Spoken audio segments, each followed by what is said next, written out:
We had the problem of Malampaya. Senator Jinggoy suggested this question to me yesterday.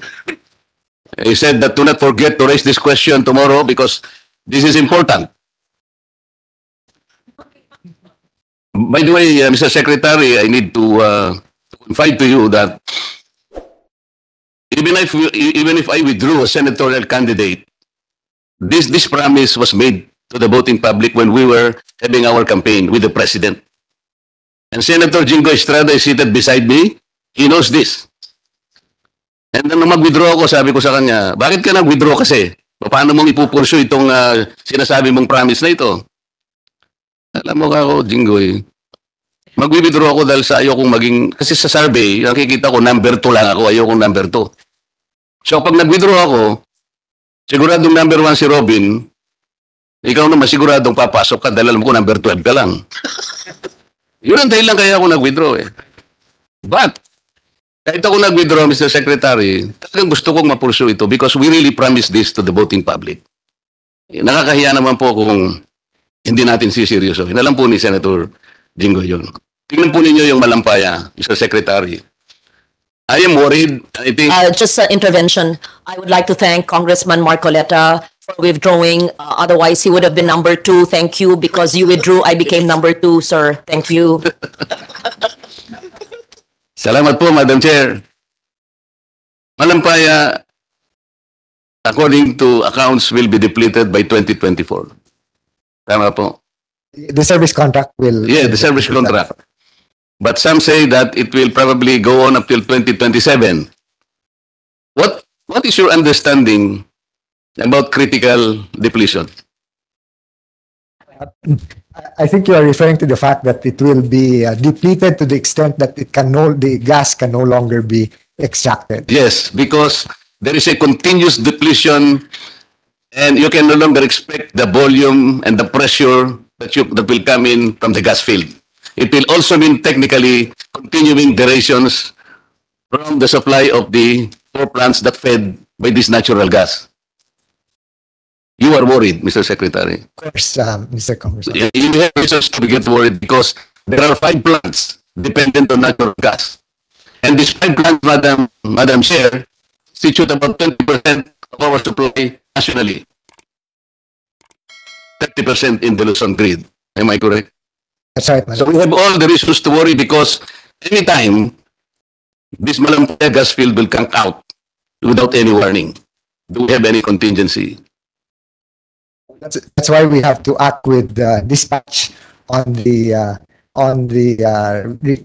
first we have already acted with dispatch on the approval of the sale, and now we are addressing the extension of the service contract, Madam Chair. Yes, but I observed that the notice to proceed were delayed by 1 year kasi merong the notice to construct, meron yatang 3 na ang ninombrahan ninyo.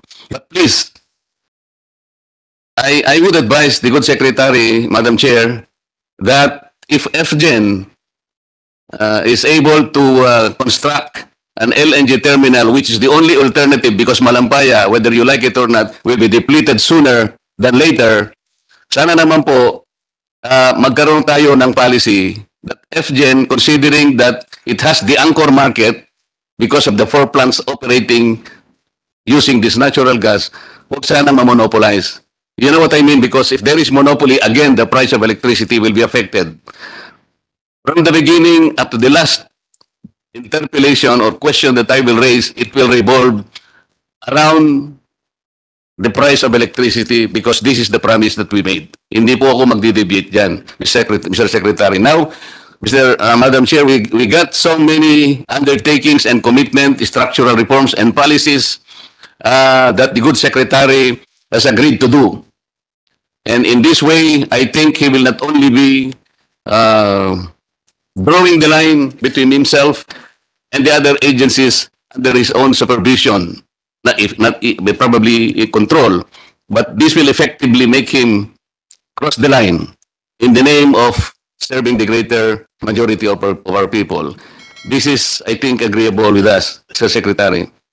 Thank you, Madam Chair. We are committed to work with you and the Congress to pursue the objectives of the EPIRA as you have underlined. Okay, so ganito po ang gagawin natin. We need to test your resolve. Tama naman po yun, Sir Secretary, di ba? Alam naman po natin na you are an independent director of Aboitiz. At hindi naman yung kinakaila yun.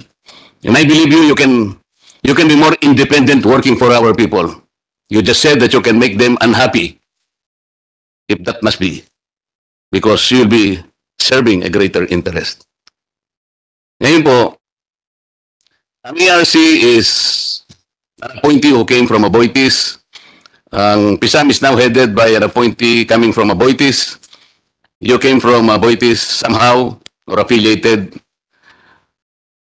In the course of discharging your duties as Secretary of the OE, you will be brushing shoulders with these people whom you are professionally affiliated and connected. You should have to allay the fears of our people, including myself, that you will always be working for the interest of our people, no matter what. Halimbawa, yung Malampaya, Aboitiz might lang naman, might want to influence the timing of the sale of the remaining generating assets of NPC. But you should be there to arbitrate for the good of our people. Because you can influence even the timing, even the floor price of the bidding.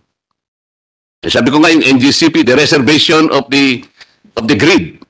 Baka naman nagkaroon siya ng preference because you and the rest of your professional colleagues came from them. But we will take your word for it, Mr. Secretary. That is the best way to erase the perception, the suspicion. Para magtagumpay ka. And we would like you to succeed. Again, if your success is the benefit of our people. Di ba, pare? Okay na. Isa na lang, sir. Isa na lang ito. This is now the test of the firm resolve of the Secretary. Ito po nagawa ninyo, lahat po ng undertaking na binigay nyo, maniniwala na po kaming lahat. Yesterday, I had the chance of bringing about the corruptions in Beneco. Totoo na po ito. There are 2 audit reports already issued by the National Electrification Authority Administration. An LGU, the smart city of an LGU in Benguet. Hindi ko na muna babanggitin po. Yung interconnectivity niya is dependent on this electric cooperative but they are not paying.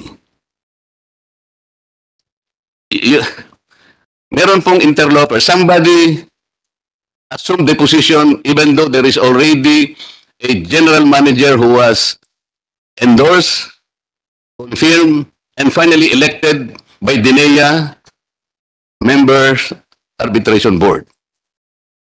Hindi ko po maintindihan bakit po yung ating administrator is taking his sweet time to correct the anomaly. There cannot be 2 GMs at a time. Yung isa po kino-cover up niya yung corruption doon. Because he actively campaigned for a deputed presidential candidate. We have pictures to prove that, Mr. Secretary. He should have been removed, forcibly, if necessary. Can I get your undertaking that you remove that interloper and confirm the appointment of a legally and legitimately placed general manager in Beneco? I will give you until Friday, Mr. Secretary, if you can do that. That is a test of your resolve because you are the chairman of the board of NEA, I understand. If the administrator cannot do it today, maybe you can order him that he do this, he does it not later than Friday. Can I get that commitment, Mr. Secretary? We can commit to do that, Madam Chair, in accordance with the law. Thank you. Yes, the law already tells you to do that. Corruption was already established by these 2 audits.